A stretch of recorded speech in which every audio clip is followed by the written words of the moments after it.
I'm Al McFarlane. Welcome to the Conversation with Al McFarlane. Today is Monday, March 2nd, 2026. I'm glad to be here and glad to have you along.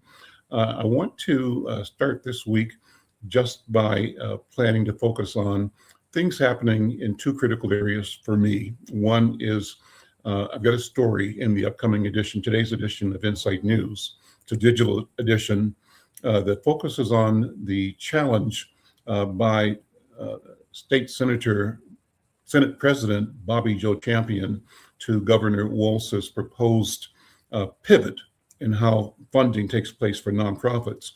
I'm going to read two articles. One is the cover story for today's edition, and I'm going to read an op-ed that I wrote that states the Insight News position that encourages you to be alarmed, to be aware, to be alarmed, and to act. I think there's a lot at stake, and the key is to recognize that what is at stake is connected to the general sense and emergence of a repressive attitude coming from the White House, affecting the global order. We're at war right now with Iran, and it relates, in my view, to what happened here with the attempted occupation of Minnesota by ICE, and it relates to how we as a community have responded and must respond.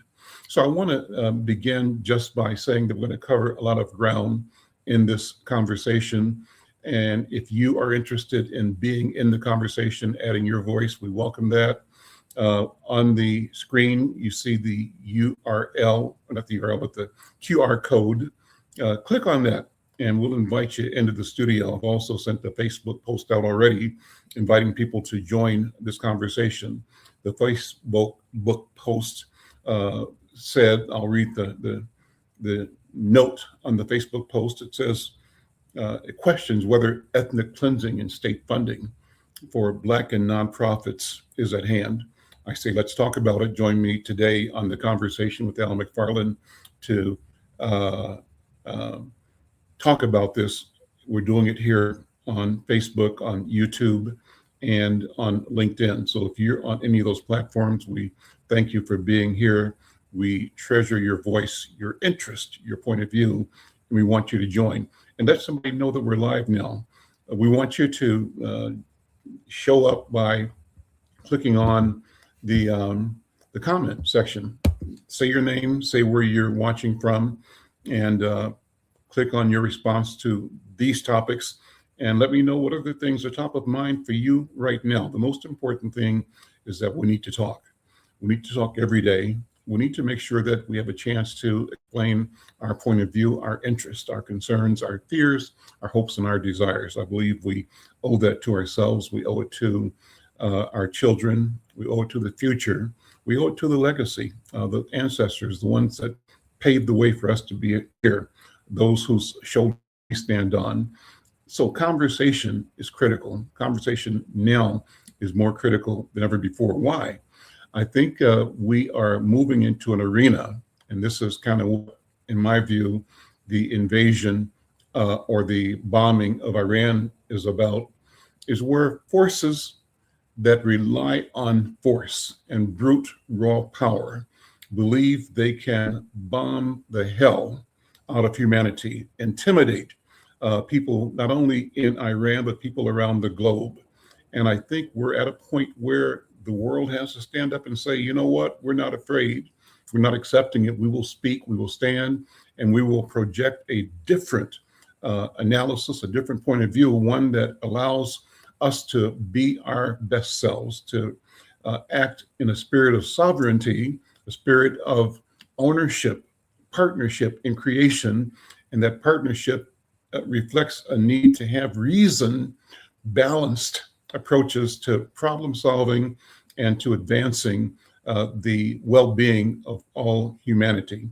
If you think that that is something that makes sense, maybe you think it's Pollyannish, maybe you think it's idealistic or naive, and it very well could be.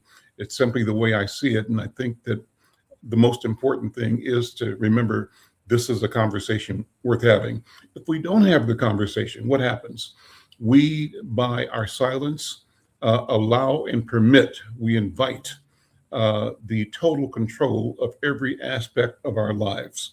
We invite, we African people, Black people, by silence and by not projecting our point of view, by not giving our voice in the marketplace of ideas and of decision making, we by default surrender our future and our fate to those who have demonstrated what they will do, what they have done, and what they can do.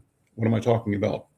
What are you talking about, Al McFarlane? I think you're talking about the history of the relationship between our people and the colonizing impetus that was reflected in the transatlantic slave trade and the period of slavery in North America and in the Americas and around the world, in the Jim Crow.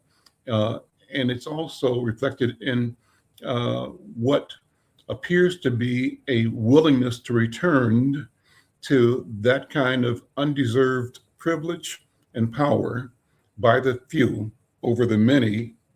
And the many, that's the target of this, is the many that have resisted the most. That many, I believe, sisters and brothers, is our people. We've resisted slavery. We resisted we fought to end slavery. We fought to open the door, the pathway to freedom and to inclusion. Historically, since we were here, since we got off the boats during slavery, we have survived and we have thrived in certain ways we have not. But we have moved with a sense of hope, a sense of expectation, a sense of possibility, and a sense that lets us know that our voices do matter, our positions matter, and that we probably are the holders of the answers to the turmoil in the world. It's about us finding out how to be ourselves, to be our best selves, and to stand with that. Well, I'm going to read a couple of articles again, talking about what's happening here in Minnesota. Last week, Friday, I mentioned and read a piece from a community newspaper about a challenge at the state government. We're going to start with that. Let me bring up this article first. First of all, I want you to like and share. I need you to subscribe to the channel. And if you're new to this, please subscribe, like, and share. Let somebody know this conversation is going on right now. We want to expand the conversation. Also, as I said at the beginning, love to have your voice. I trust your voice. I respect your point of view, and I invite you to join me in a conversation. We need to talk to ourselves and talk to the world. Finally, share. Let somebody know this conversation is going on. Read Inside News. I'm going to share with you a story that's the cover story for Inside News. Let me bring it up. And this is available online at issue.com/Inside News.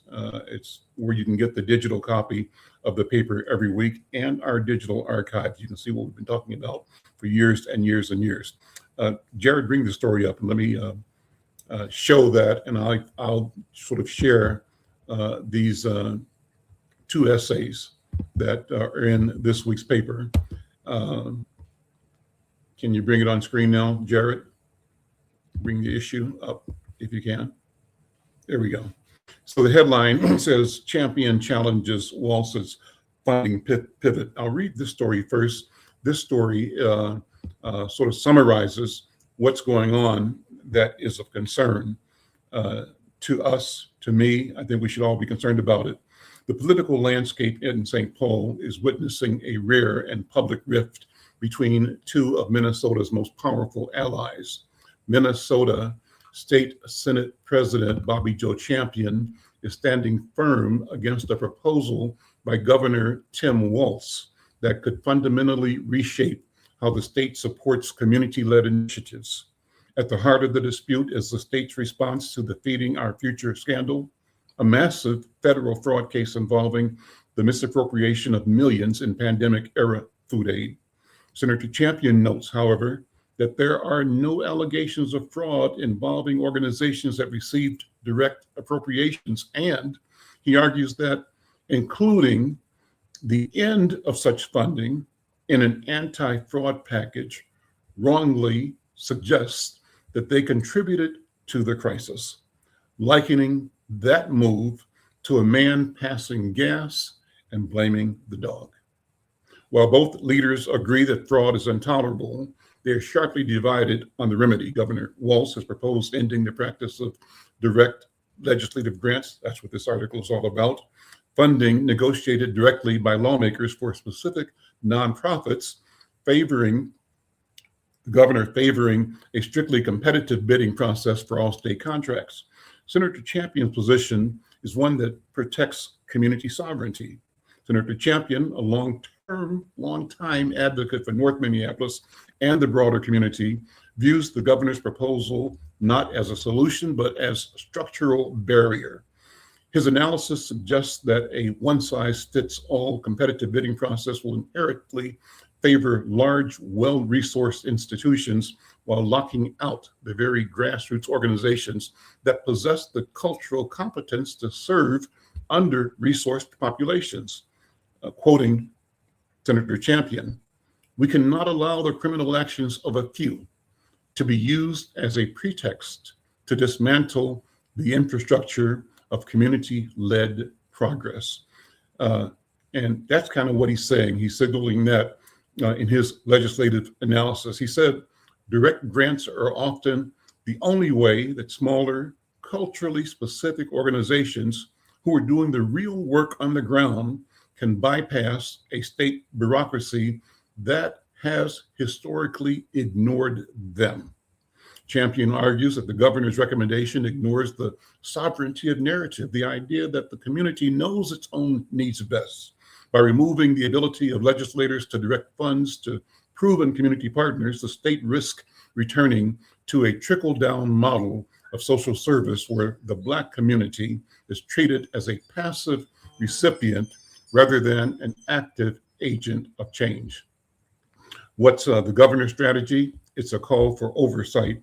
Governor Walz, facing pressure, this is where I think the rubber meets the road, from the Trump administration's Department of Justice and local critics over the oversight failures during the pandemic, frames his proposal as a necessary step towards transparency and accountability.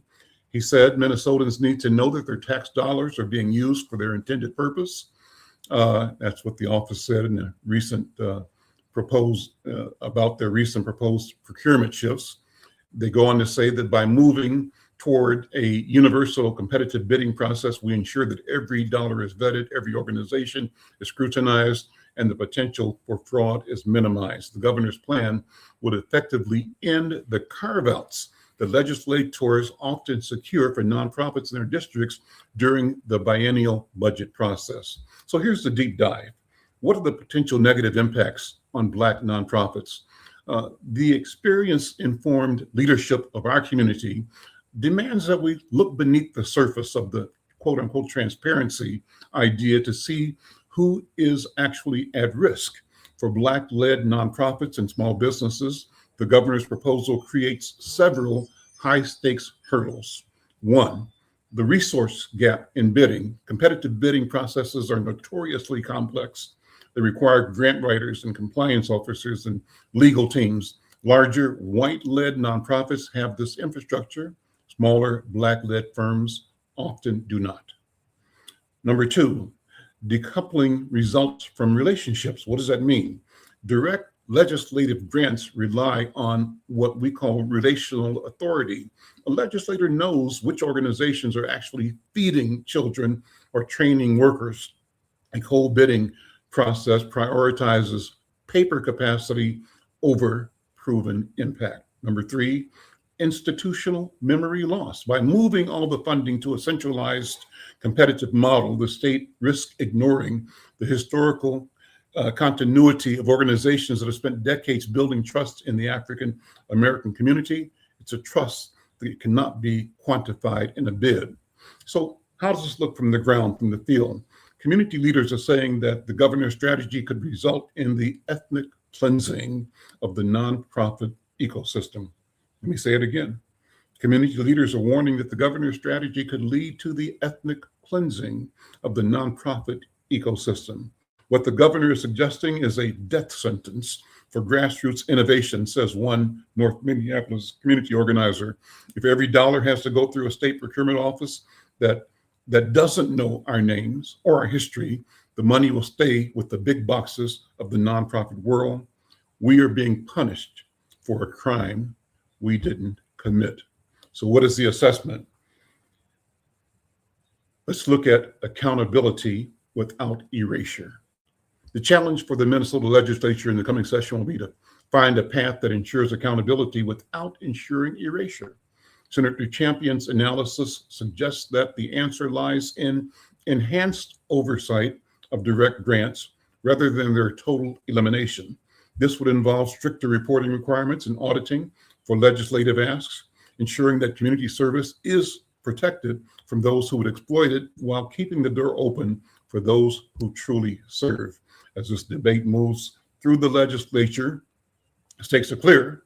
Will Minnesota's response to fraud be to build higher walls around the state capitol, or to build stronger, more transparent bridges to the communities that need support the most? That article is appearing in today's Insight News. It's online at insightnews.com, or you can get the electronic edition at issue.com/insight news. That's number one. Interested in your reaction, your response. And you may not agree with Insight's story. In fact, we encourage you to bring your analysis and challenge what we have written. We think that we all gain by having robust conversations. So there is so before I read the second piece, which is an editorial under my byline, I want to again invite everyone to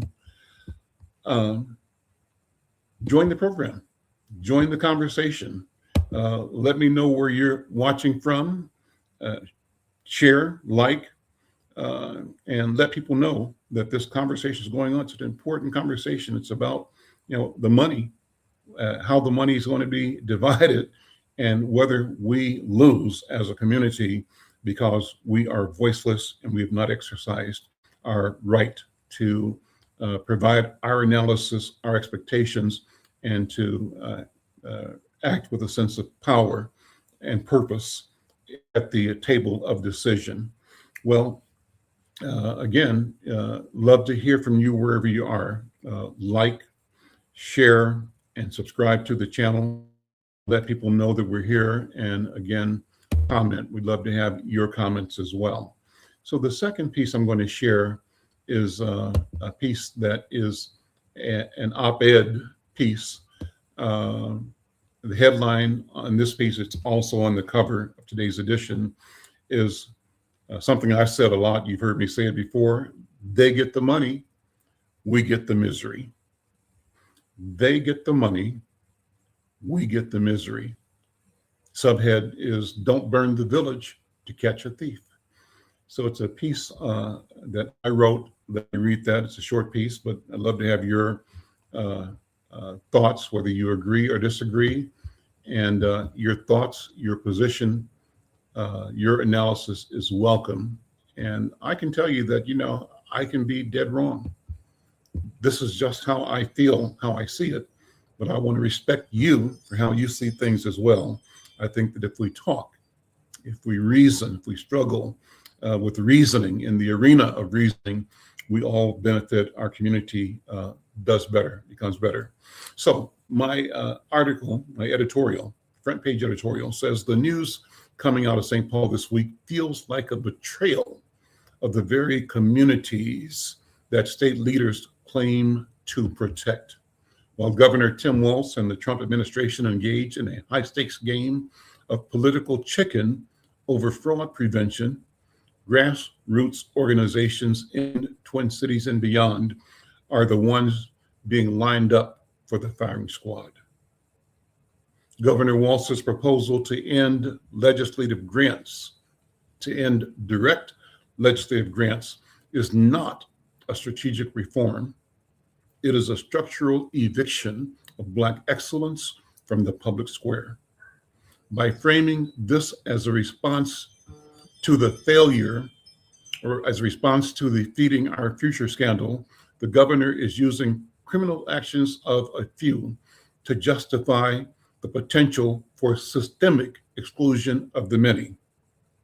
Senator Bobby Joe Champion is right to stand in the gap. He understands what the governor seemingly does not, and that is that direct appropriations are not the source of fraud. They are the source of life for under-resourced communities. There are no allegations of fraud that involve an organization that received a direct appropriation, none. And so to end direct appropriations as a part of the anti-fraud package suggests that the direct appropriations contributed to the state's fraud crisis. Again, I say it's analogous to a man passing gas and blaming the dog. As Senator Champion bluntly stated this week, I will not vote for and will actively rally support against any bill that includes an end to direct appropriations. He says, I am not willing to blame avenues used to invest in communities across our state that are not the source of or a contributor to fraud. For decades, Inside News has chronicled how Black-led nonprofits and small businesses operate on the front lines, often doing the heavy lifting that state agencies are too detached to handle. We don't just promote the efficacy and necessity of culturally centered services. We promote sovereignty, equity, and accountability. We are the trusted messengers, advancing the idea that our community must follow the money, challenging and exposing institutional injustices. As I've often said, they get the money, we get the misery. The governor's competitive bidding pivot assumes a level playing field exists. When you require a 50-page technical RFP for every dollar, you aren't selecting the best service provider, you're selecting the best grant writer. Large legacy institutions with multi-million-dollar endowments will win every time. Grassroots leaders, those with the relational authority to stop a bullet or feed a family in crisis, will be locked out because they don't have a compliance department. We are told this is about transparency, quote unquote transparency, but where was the transparency when the federal judges had to block the Trump administration from halting Medicaid and SNAP funds early this year?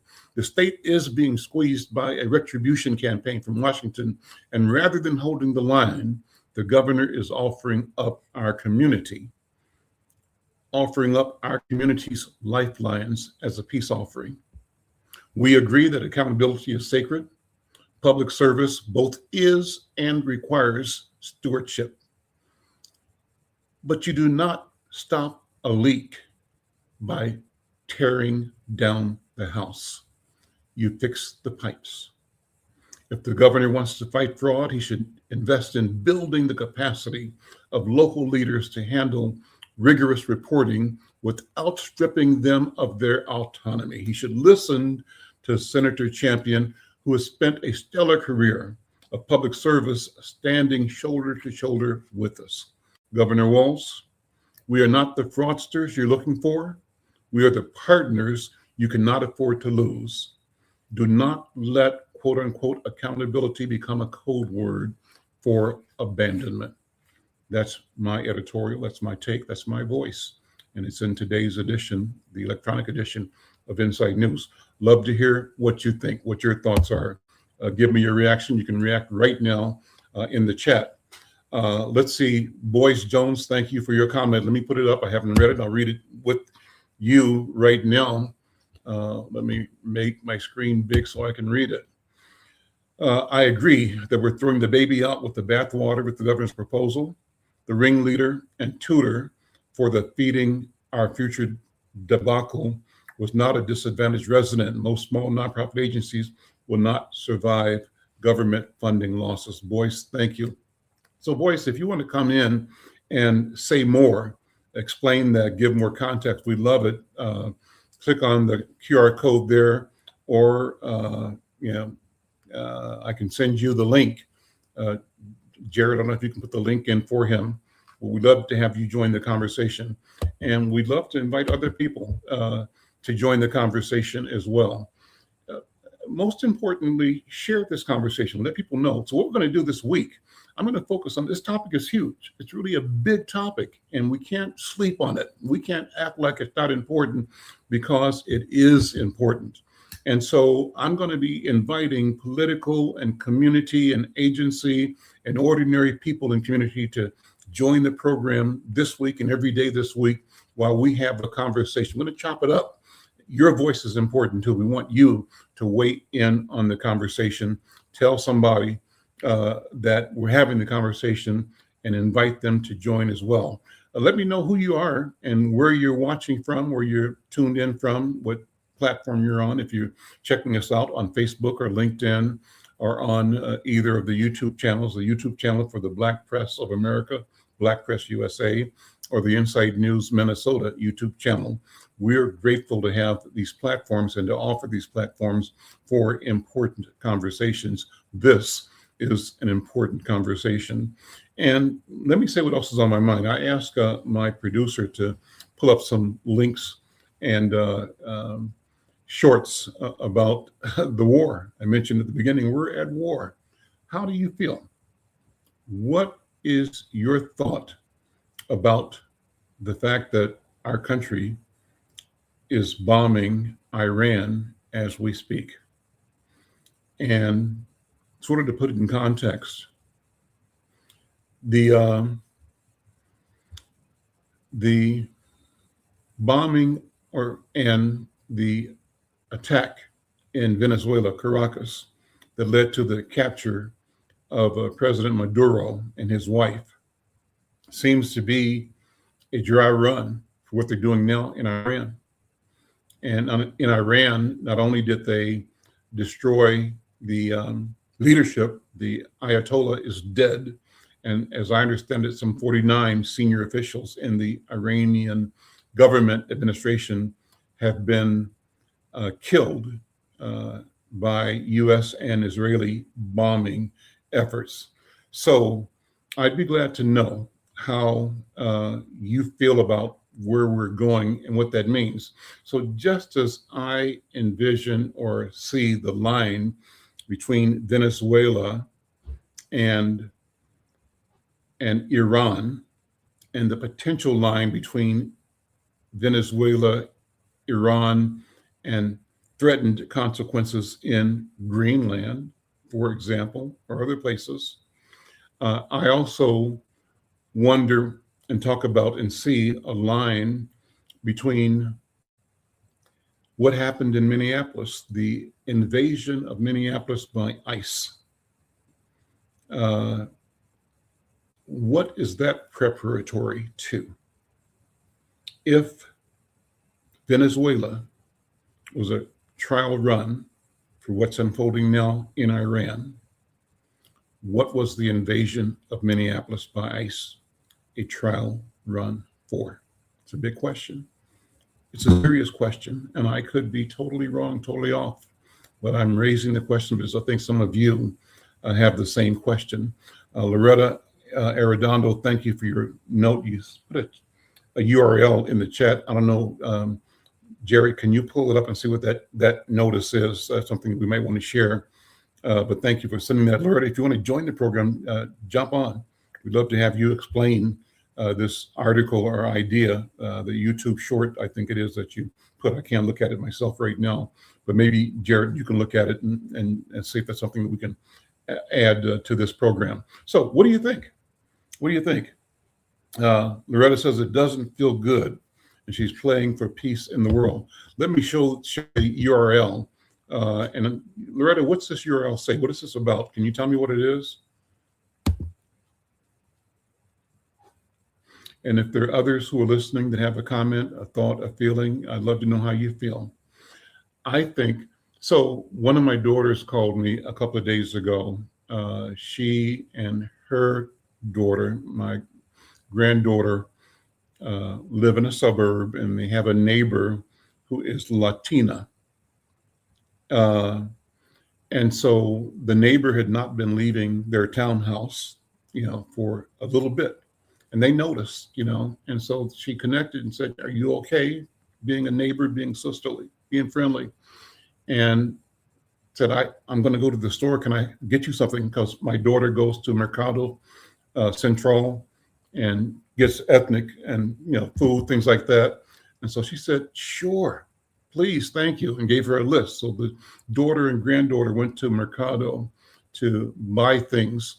And as they were talking to a butcher with their limited Spanish, trying to convey what the neighbor wanted them to get for her family, another customer who is Latina stood and sort of watched them and said, "Are you buying this for somebody?" So she said, "Yes, I am, a neighbor." And the woman, the shopper, said, "God bless you." Because she knew right then what was going on. This was an act of kindness, an act of caring, an act of sharing, one neighbor to another. And then she just looked at the list and was able to communicate more fully, more deeply with the butcher, the storekeeper, and found the product. And they ended up getting everything this family needed that was afraid to go out and buy, and brought it. And the lady was able to Zelle her the payment for the receipt. So it was just a great service. But that's what caring and compassion and sharing are all about. That's what being there for each other is all about. And that story is a story that's important to me because it makes me think about, reflect on how Minneapolis and St. Paul, how Twin Cities, how Minnesota is showing up in the world. And the way Minnesota showed up, protesting ICE, challenging our government, challenging the president, challenging the Department of Homeland Security, the Border Patrol, monitoring, alerting people, observing, and being present even in 40-degree wind chilled weather. Absolutely amazing. And so sometimes here in the middle of it, either we're on the street or we're not, but we're watching it on TV, we're listening to our neighbors and our friends, but we know something is happening. We say, well, I can't do that. I can't handle the cold, or I've got a job, or whatever it is. But we look at our neighbors and friends who are out there and we say, man, how can they do it? I couldn't do it, but they did it. And I'll say that they really is we, they making the protest, doing the sacrificial work of helping a neighbor, the sacrificial work of observing the movement of ICE, were the ones of us that were able to do it. And why it's important is that the world saw it. The country saw it. And so when I watch television and I see former President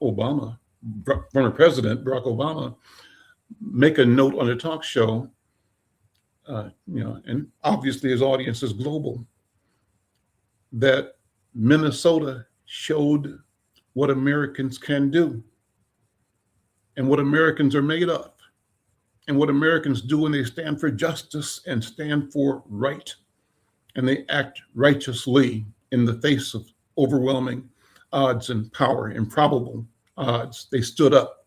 So that's something that we need to keep saying to each other and encouraging each other to stand up, to speak truth to power, to serve each other, serve our neighbors, our neighborhoods, and to insist and demand accountability and responsibility, to not be overwhelmed, but to recognize that the world has watched what Minneapolis and St. Paul have produced in giving voice. And this is an extension of a spirit created out of the tragedy, the loss of life of George Floyd. This is George Floyd, Philando Castile, Jamar Clark, all of the people that have been wronged at the hands of government. And we have not remained silent. And our voices have grown.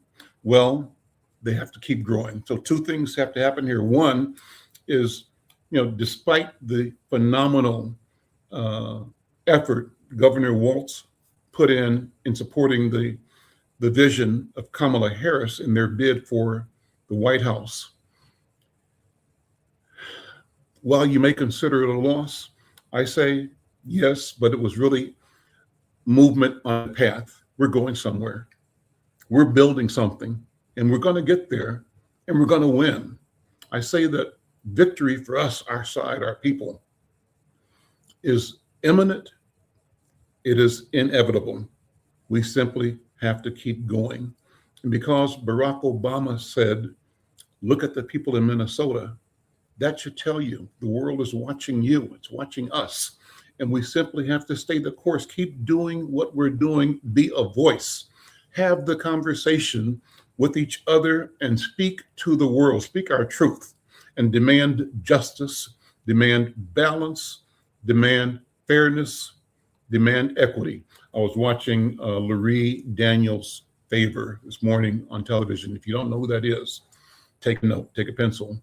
On Sirius XM, channel 126, is called The View, a phenomenal resource and challenging challenge to the status quo, a series of talk show hosts and their guests who provide a fresh, new, powerful analysis or critique of the failure of the MAGA right and of the intent of the MAGA right to permanize its position of power at the expense of the citizens of our country and of humanity.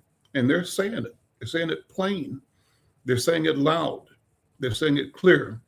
And today, she described the war in Iran. I've heard this before, but I heard it again today, as the Epstein War. Epstein War. Think about that. The war in Iran as the Epstein War.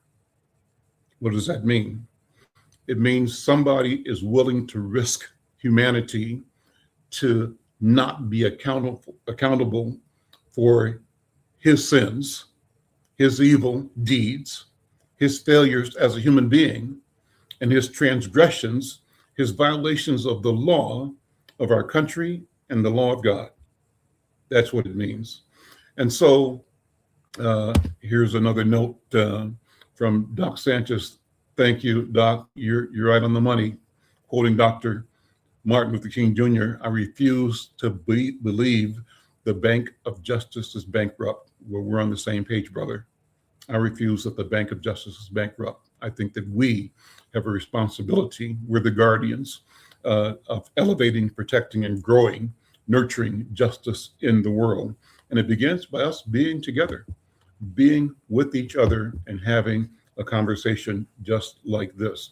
Well, so the other thing that I saw on Larry Daniels' Favor's show this morning, she used the term, right now, everybody has went into, what's the right word for it, a state of shock and immobilization because Trump has been saying, get rid of DEI, get rid of DEI, demonizing DEI, demonizing diversity, demonizing equity, and demonizing inclusion, saying that these things are hurting the country and our progress. And he wants to make America great again by getting rid of diversity, equity, and inclusion.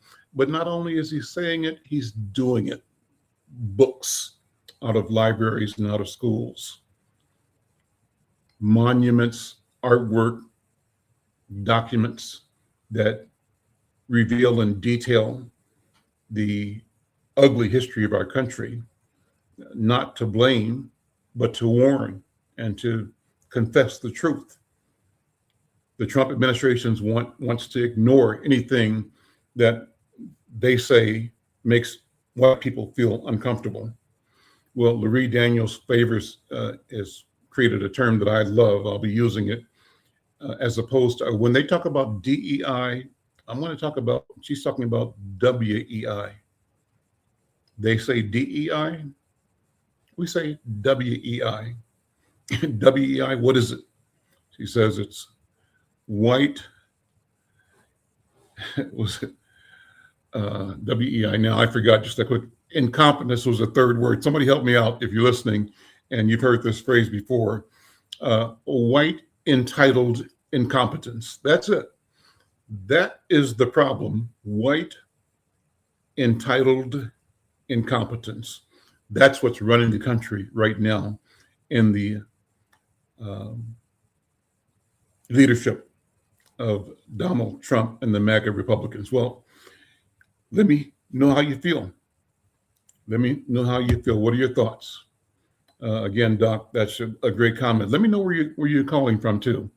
Uh, you know, let me know what you think.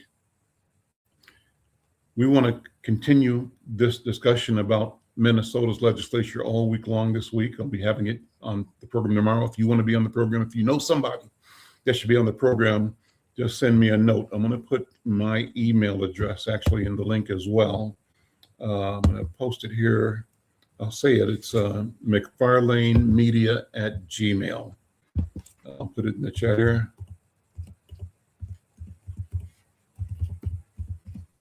McFarlanemedia@gmail.com. I'd love to hear from you. Drop me a note, McFarlane. Make sure I spelled it right.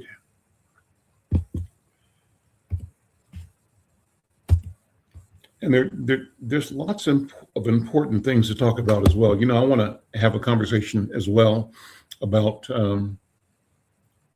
Georgia Fort and Don Lemon, the bravery they exhibited in covering the citizens who showed up to protest at the church in St. Paul and who have been charged by the federal government for their conducting a protest in a church.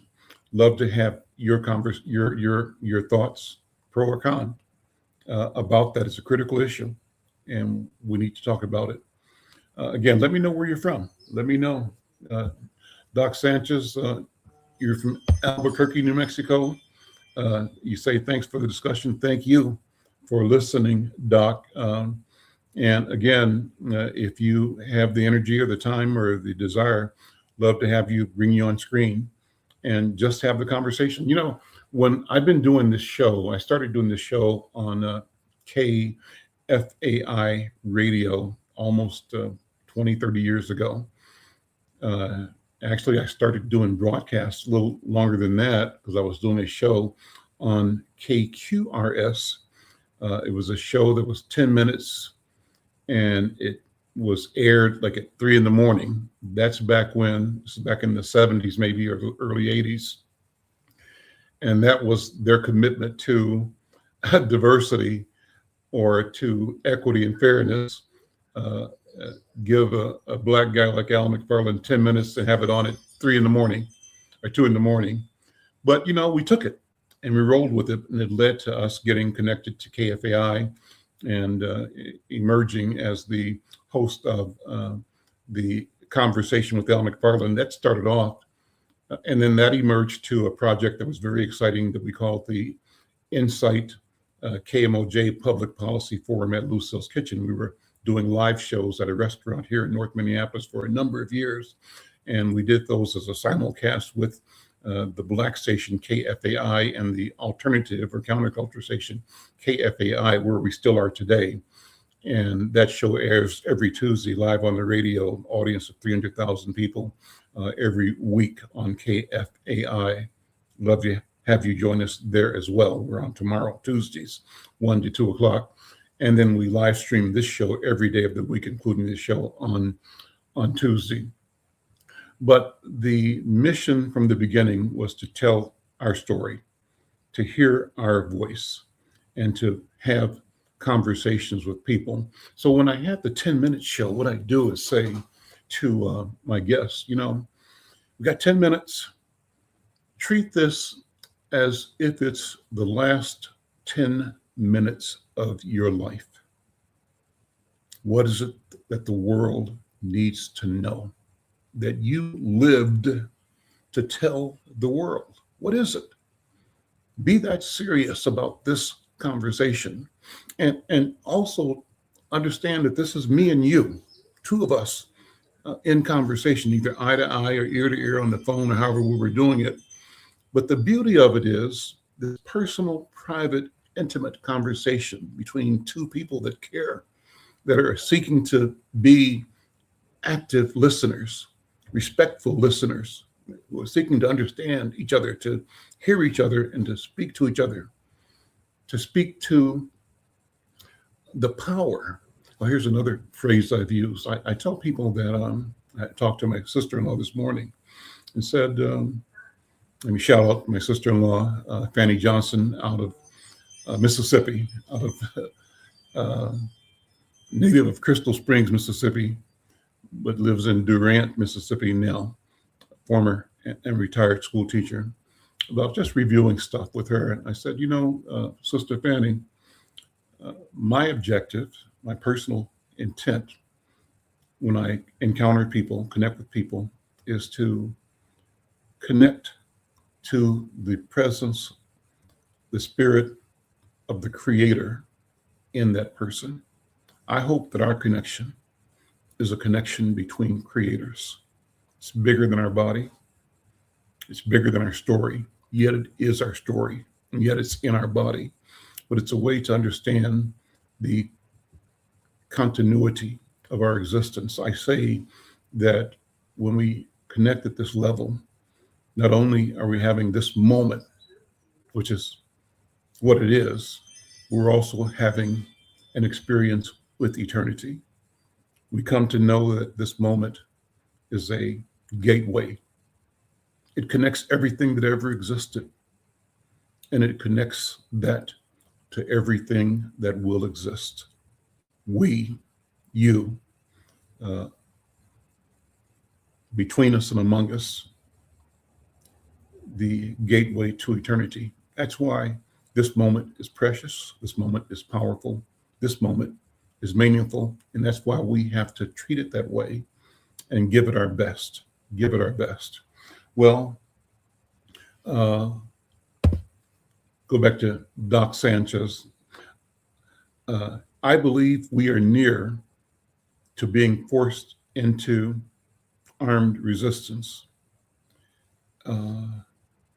How I would, I'm not sure what you're saying, Doc, how I would to be full of it. So maybe write that again and tell me what you're saying, because I don't fully understand that. But I hear you. And, over the past year, I've talked to people, well, actually coming up to the election that returned Donald Trump to power. There was a real palpable sense of the possibility of an armed response to Trump losing the election.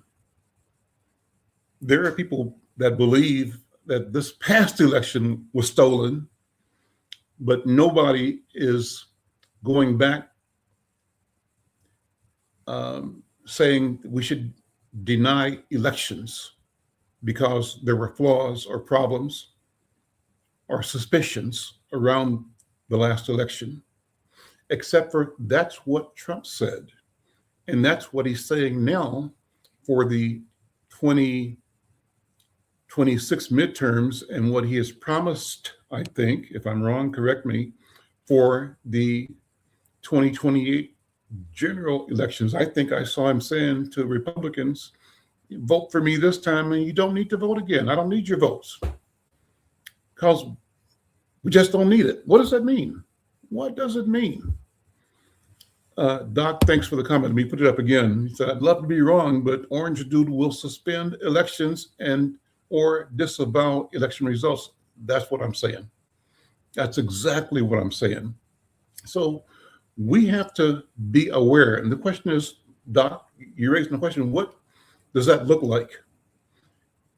I had the feeling, and I heard the people saying that the disenfranchised whites, the WEI community, was prepared to, or being ginned up to be violent if they lost the last election. What's going to happen coming up? Are they ginning up to deny an election going forward. If they lose the midterms, what happens? What happens 2 years out? So I think we have to talk about it. And I think we have to talk about it in ways that ensure that we have the guardrails in place. We have the systems, the processes, the transparency, the accountability at all levels, from local neighborhood block clubs to city councils and regional councils and legislatures and county and people in our national legislature and the bureaucracies that mean, governance for our country. We need to pay attention, and we need to make sure that we are, um, are aware. Doc, again, thank you for hanging with me on this. Same comment. Love to be wrong, but Orange Dew will suspend elections. What do you think about that? Is it a possibility? I think most of us say no, they can't do that. And most of us are saying they won't declare martial law, and they won't invade the cities, and they won't have mass incarceration. But why are they building concentration camps around the country? What is the business interest of privatized prisons that need bodies to be profitable? Where do we go with that? Well, listen, I want to thank all of you who are watching. I invite you to read Inside News. So let me, can you put the URL, Jarrett, put in the issue URL in the chat. And I invite you to look at Inside News. If you can do that,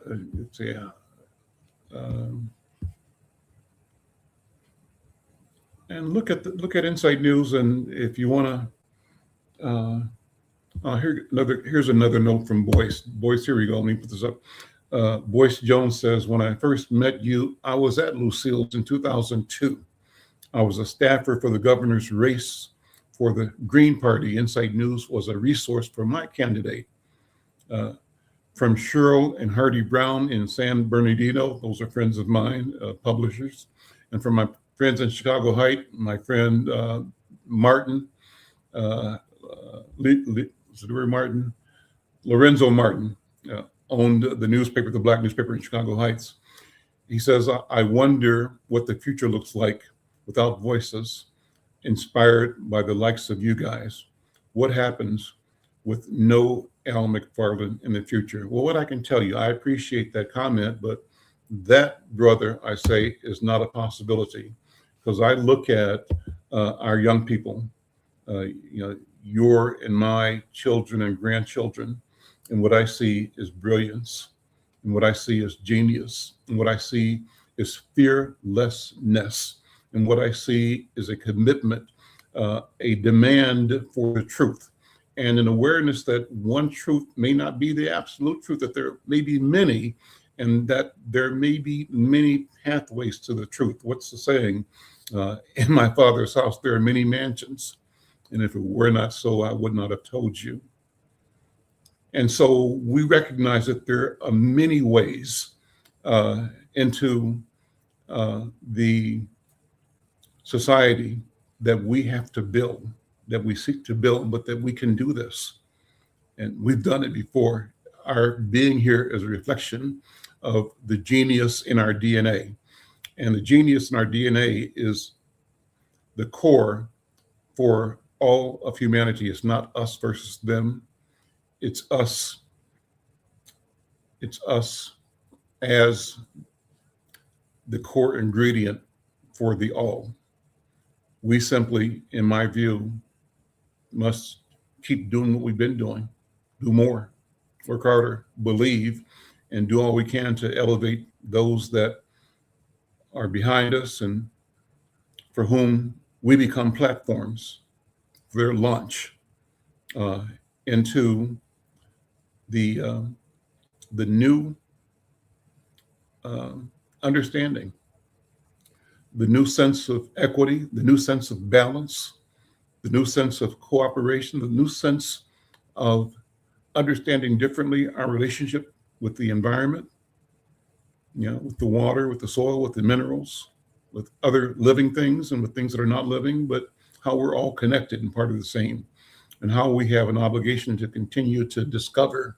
I'm impressed by the movement of technology. How do we not allow ourselves to be victims of technology, but use technology to enable us to be our very best selves as human beings? I think that's possible. That's what we're going to do. That's what I believe. Well, listen, I want to thank all of you who drop notes of voice. Thank you, my friend. And again, love to have you join me in the studio. Doc Sanchez, thank you so much for your comments, for watching, and for the encouragement. Thank you. Also, Loretta Arredondo. Did you open up the URL that Loretta sent? Can you open it up and see what that says? Jarrett, I'd love to, at least have an idea of what that is, if it's something we can share or not. But open it up if you can, and then let me know what we can do with that. What else here? Yeah, thank you all. Thank you all for contributing and for chiming in. Thanks for those who put a like up. We appreciate that. And we invite you to share this conversation. We'll be here tomorrow again and all week long, talking about where we are, looking at the war in Iran, looking at what happened again in Venezuela. Look at what is happening still here in Minneapolis, looking at justice, looking at freedom, and looking at the role that we have to play in ensuring. I came across this idea in the last couple of days. I asked guests, I'm going to see if I can package this. Let me know how you think about this. Let me know what you think. So I think I was talking to, I forgot, one of my guests last week.